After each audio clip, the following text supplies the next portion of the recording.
O Grupo Parlamentar e o Partido Socialista, nestes últimos tempos, desde que recebeu o orçamento, tem vindo a fazer uma análise mais aprofundada do orçamento. É um documento que, enfim, determina aquilo que são as opções políticas do Governo para o próximo ano e, obviamente, merece uma atenção significativa e prolongada. Nós, além desse esforço que faremos e que daremos conhecimento à comunicação social ao longo dos próximos dias até a aprovação ou não deste orçamento, faremos também, obviamente, contactos externos, com entidades externas, para poder opinar sobre aquilo que são os reflexos deste orçamento na atividade económica, na atividade social ou no ambiente social, na educação, na saúde, enfim, faremos um esforço junto das entidades que estão no terreno, que conhecem a realidade, no sentido do PS poder ter uma fotografia, se permitirem, mais consistente daquilo que é a realidade económica e social hoje e aquilo que são as perspectivas do futuro e, designadamente, que propostas é que poderiam fazer parte deste orçamento de maneira a torná-lo menos prejudicial para os madeirenses. De qualquer forma, o Partido Socialista já tem uma ideia clara sobre a proposta que estamos a discutir e a primeira conclusão é que este orçamento é um orçamento irreformável, ou seja, nós consideramos que é impossível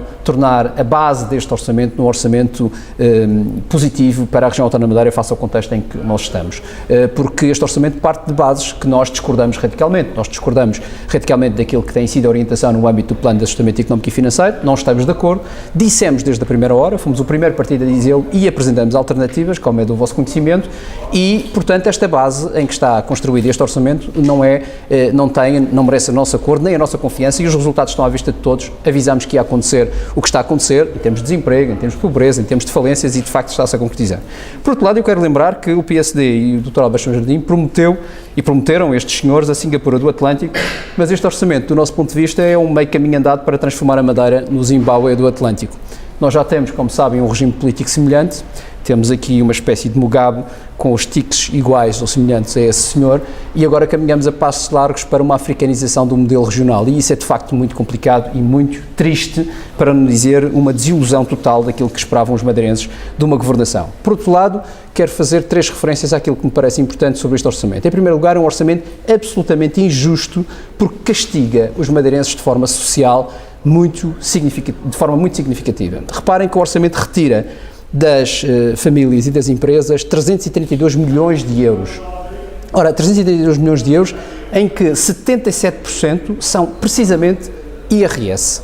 Significa que 77% destes impostos diretos que são retirados às famílias e às empresas são retiradas sobretudo das populações, das pessoas, das famílias madeirenses. Ora, isto além de prejudicar fortemente a economia, porque diminui o consumo, prejudica naturalmente a vida das pessoas. E eu dizia que era injusto que ao mesmo tempo que faz isto, oferece 127 milhões de euros à via litoral e à via expresso. Nós continuamos a insistir nisto porque há matérias neste orçamento que não podem continuar a passar despercebidas.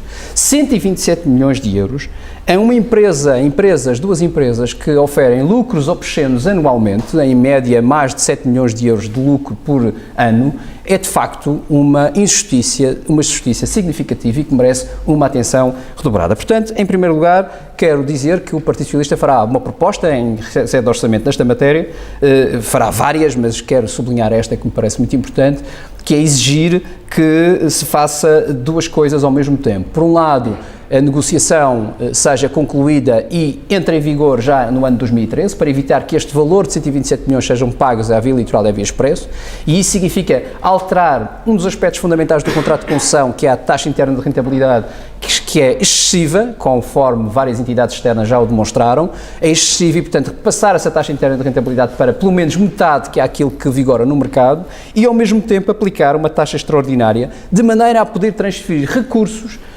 destas empresas para apoiar os aspectos sociais que estão ao acaso. E, portanto, isto é absolutamente essencial. Portanto, isto é para demonstrar, quando se pergunta se há ou não outro caminho, há outro caminho, e isto é uma proposta alternativa que demonstra isso mesmo. Por outro lado, o Orçamento Regional da Região Autónoma da Madeira é recessivo. É recessivo, ou muito recessivo, se preferirem, é aliás amigo da recessão este Orçamento da Região Autónoma da Madeira, porque, como disse já noutras alturas, aumenta significativamente os impostos para a atividade económica, e aqui podemos dar o exemplo do IRC, mas sobretudo os impostos na área da produção, o IVA, o ISP, etc. Os impostos indiretos que provocam, obviamente, estrangulamento fiscal jamais visto, um estrangulamento fiscal jamais visto na atividade económica regional, com consequências significativas. Mas o que é que o orçamento tem ainda de pior? É que aquilo que é o supermercado das empresas, conforme diz hoje no Diário de Notícias o Sr. Vice-Presidente, é um supermercado em pré-falência, com poucos produtos e produtos de pouca qualidade. Porque reparem, se olharem para o orçamento regional e sobretudo para o plano de investimentos do orçamento regional, percebemos que apenas 6% do total do investimento é aplicado no desenvolvimento empresarial. Ou seja, é obviamente um supermercado que não responde àquilo que são as necessidades das empresas da região autónoma da Madeira, mas mais grave, matérias como a internacionalização das empresas, que é um aspecto fundamental para a região, para que as empresas possam encontrar novos mercados, tem apenas orçamentado 500 mil euros. E, portanto, isto é, obviamente, uma demonstração de que este supermercado, dito hoje de forma de boca cheia pelo Sr. Vice-Presidente, não resolve os problemas e está em contraciclo àquilo que devia de estar. Mas mais, a totalidade do investimento são cerca de 30 milhões de euros que serão afetos às empresas. Como disse, são 6%.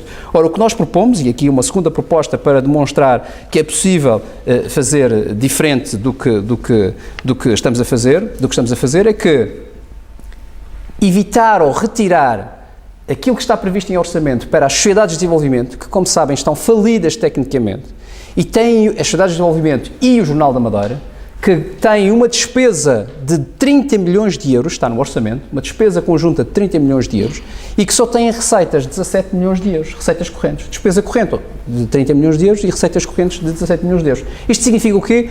Toda a gente sabe isso, ou pelo menos aqueles que andam nas áreas económicas sabem isso, que isto significa aqui um déficit operacional de mais de 14 milhões de euros. Isto significa que isto não é viável e, portanto, não faz sentido continuar a tirar meios financeiros, recursos financeiros, que são muito escassos, em cima destas empresas. É preciso acabar com estas empresas que não dão nenhum valor acrescentado à região autónoma da Madeira e transferir estes 30 milhões de euros que normalmente são gastos pelo Governo Regional nesta matéria, quer seja em título de empréstimos, quer seja em título de transferências, para o desenvolvimento empresarial.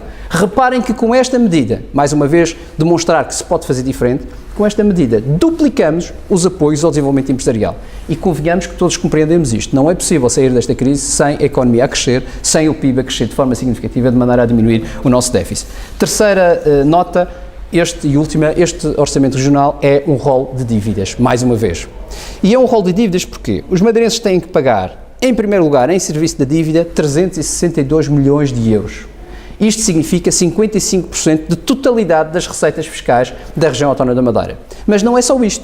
Este orçamento tem, se olharem com atenção para o PIDAR, este orçamento tem um PIDAR de 525 milhões de euros, mas como sabem, nós só podemos ter de orçamento 150 milhões de euros, como sabem. O que é que está aqui em causa? O que está aqui em causa é que o restante é para pagar dívidas do passado.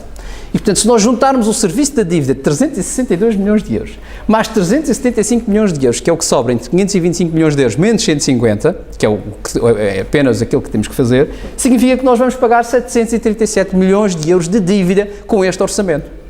Ora, se olharem para os dados da execução orçamental, ou seja, da totalidade dos impostos que os madeirenses vão pagar, nós vamos pagar 772 milhões de euros. Quase que não chega para pagar as dívidas que o Governo Regional tem neste orçamento. Este é um orçamento para pagar dívidas, é um rol de dívidas e não resolve a essencial dos problemas. Perguntar-me-ão o que fazer? Não pagar a dívida? Não. Fazer aquilo que tem que ser feito, que é, em primeiro lugar, pedir de forma significativa, de forma competente, uma reestruturação da dívida da região autónoma da Madeira, que tem que passar por duas coisas do nosso ponto de vista fundamentais, que é, em primeiro lugar, uma bonificação dos juros à dívida da região, não há outra maneira. É fundamental que a região tenha bonificação dos juros face à República, não faz nenhum sentido esta região estar no meio do Atlântico, nas circunstâncias em que está e no contexto económico e social que está e pagar os mesmos juros que paga a República e, sobretudo, quando sabemos que a República já paga muito. E, por outro lado, a questão do prazo. A questão do prazo, quer de ajustamento, quer de pagamento da dívida, está completamente desajustado face àquilo que é a nossa realidade. Nós não podemos continuar a pensar em pagar uma dívida desta dimensão com prazos de 20 e 30 anos. Não é possível, é preciso, pelo menos, duplicar ou quase duplicar este prazo. E isto tem que ser uma matéria colocada todos os dias na ordem do dia e tem que ser conseguida sob pena de nós não conseguirmos um ajustamento adequado.